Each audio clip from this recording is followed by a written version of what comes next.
इस खबर पर ज्यादा जानकारी के लिए हमारे सहयोगी नीतीश राजपूत हमारे साथ जुड़ चुके हैं न्यूज रूम से। नीतीश, बड़ी सफाई से बीजेपी रिप्लेस कर रही है नीतीश कुमार को बिहार में। चीज़ तो जो पिछले 24 घंटे में आप बिहार के इतिहास पे नज़र डालेंगी ना, तो अक्सर दो त्योहारों पर बड़े उलटफेर होते हैं। एक जो मकर संक्रांति जिसे कहते हैं, खिचड़ी पर नेताओं का मेल मिलाओ दही चूड़ा के साथ जो वो पॉलिटिक्स करते हैं, और उसके बाद होली।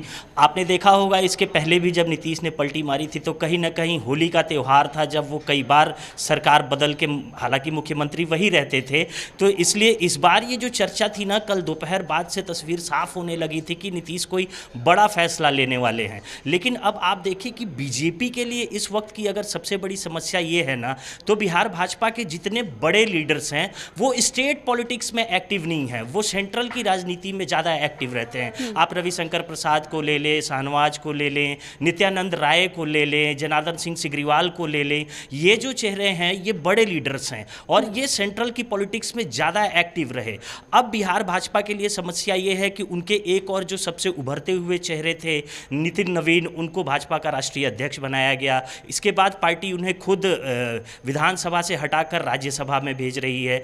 अब दूसरे दो नाम जो हैं जिन पर ज़्यादा चर्चा चल रही है, आप देखेंगे एक नाम सम्राट चौधरी का चल रहा है, डिप्टी सीएम है वो वर्तमान में, माफ़ कीजिएगा गृह मंत्री हैं, और पिछली सरकार में भी जो वो डिप्टी सीएम ही रहे थे। लेकिन एक नाम जिस पे गौर करने वाली बात है वो नित्यानंद राय हैं। कहीं ना कहीं दिल्ली सूत्रों की माने तो नित्यानंद राय को लेकर एक चर्चा बड़ी तेजी से चल रही है। वो वर्तमान में अभी गृह राज्य मंत्री हैं, केंद्रीय गृह राज्य मंत्री हैं, और दिल्ली ही नहीं बिहार की पॉलिटिक्स में एक बड़ा चेहरा माना जाता है। और इसके बाद क्या है कि संगठन और स्थानीय स्टेट पॉलिटिक्स में जिस तरीके से वो बिहार की राजनीति का गुणा गणित जानते हैं, तो कहीं ना कहीं पार्टी इनके नाम पर चर्चा कर सकती है, या बिहार भाजपा की जो स्टेट यूनिट है वो वहाँ से दिल्ली इस नाम को आगे भेज सकती है। हालांकि दो नामों पे और चर्चा चल रही है। आप देखेंगे बिहार में एक बड़ा नाम है राजीव प्रताप रूडी, सांसद हैं वो, और इसके बाद काफ़ी बड़े हाई प्रोफाइल लीडर माने जाते हैं। और सबसे अच्छी चीज़ है कि जितनी पकड़ उनकी दिल्ली में है, आपने देखा होगा पिछले दिनों जब कॉन्स्टिट्यूशन क्लब ऑफ इंडिया का चुनाव हो रहा था तो किस तरीके से विपक्ष के भी सांसदों ने उन्हें वोट किया था, और उसके बाद वो फिर से कॉन्स्टिट्यूशन क्लब के सेक्रेटरी वो चुने गए। और इसमें आपने देखा कि बिहार के जो नेता थे, जो विपक्ष के भी सांसद थे, वो उनके साथ थे। और स्थानीय स्तर पे आप बात करें ना तो वो काफ़ी लालू के करीबी माने जाते हैं और नीतीश से भी उनके संबंध अच्छे हैं। अब देखिए, अगर बिहार में बीजेपी का मुख्यमंत्री बनता है ना, तो कहीं न कहीं नीतीश कुमार की सहमति होनी चाहिए, क्योंकि इतनी आसानी से नीतीश जो है अपना ये 25 सालों का बना बनाया साम्राज्य यूं ही भाजपा को नहीं दे सकती, ये सबसे बड़ा सवाल है। लेकिन आप देखेंगे कि नीतीश ने जैसे ही ये एक घोषणा की अपने करीबी, जब कल शाम आप देखेंगे कि वो जिस जो मुख्यमंत्री आवास है बिहार का, वहाँ उनके सारे लोग रहते हैं, उनके भांजे भांजी, उनके भाई रहते हैं, पूरा परिवार वहाँ रहता है। और कल देर शाम बड़ा हाई पॉलिटिकल ड्रामा वहाँ चला, सब वहाँ पहुँचे मनाने के लिए कि आखिर ऐसी क्या मजबूरी है, या फिर इस तरह का डिसीजन ऐसे वक्त पे। आप देखिए जब वो इंडिया अलायंस में भी थे ना नीतीश कुमार, तो आप देखिए वो राष्ट्रीय स्तर के नेता थे, और कहीं ना कहीं उनकी नाराज़गी इसीलिए थी कि इंडिया अलायंस मुझे लीडर घोषित नहीं कर रही है, जबकि हालांकि उन्हें इंडिया अलायंस का संयोजक बनाया गया था, वो सबको साथ लेकर चल रहे थे।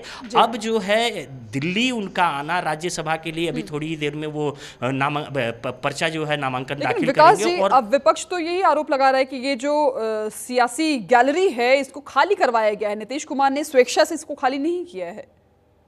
देखिए, स्थानीय स्तर पे वहाँ जो चर्चा हो रही है, जो बिहार पॉलिटिक्स पे जो बड़े एक्सपर्ट हैं वो जो बिहार को लेकर चर्चा करते रहते, कई बड़े पत्रकारों ने दावा किया कि हमने तो जी 3 दिन पहले ही कह दिया है कि होली में बिहार में एक नया गुलाल उड़ेगा, बिहार की आसमान में फिर से एक नया राजनीतिक बादल छाने वाला है। तो लोग कहीं कयास लगा रहे थे कि कोई आरजेडी का कोई बड़ा नेता बीजेपी में जा सकता है, या कोई एक और बड़ी पार्टी का नेता जेडीयू में जा सकता है, इस तरीके चर्चा चर्चा, लेकिन विपक्ष जो आरोप लगा रहा है ना, वो कहीं ना कहीं देखिए इसलिए लगा रहा है क्योंकि नीतीश जो है बिहार के, एक तरीके से कहा जाए, वो बिहार राजनीति में अपने आप को भीष्म पितामह के रूप में स्थापित कर लिया था। भीष्म मतलब जिसे कहते हैं ना कि मेरी इच्छा जब मैं चाहूंगा तभी ये होगा, और वो हर बार हमने देखा है, चाहे सरकार किसी की भी रही हो, सरकार कितनी बार भी गिरे और बने, लेकिन नीतीश जो है मुख्यमंत्री वही रहते थे। अब जो है आपने देखा कल होली पे कई तस्वीरें सामने आई, तेजस्वी यादव की जो तस्वीर थी वो बार बार कह रहे थे कि मुख्यमंत्री तो कहीं ना कहीं उन्हीं की इच्छा रही होगी ना। तो ये सवाल जो विपक्ष उठा रहा है ये जायज़ है। जायज़ इसलिए है क्योंकि नीतीश का जो पुराना इतिहास रहा है वो यही रहा है कि नीतीश अपने मन की करते हैं। तो क्या ये उनका मन है? अब ये तो जब तक नीतीश अपनी चुप्पी नहीं तोड़ेंगे तब तक ये तस्वीर साफ नहीं होगी। विकास जी बिल्कुल। तो अब बिहार की राजनीति में काफ़ी बड़ा बदलाव देखने को मिल रहा है। विकास जी, बहुत शुक्रिया आपका इन तमाम जानकारी के लिए।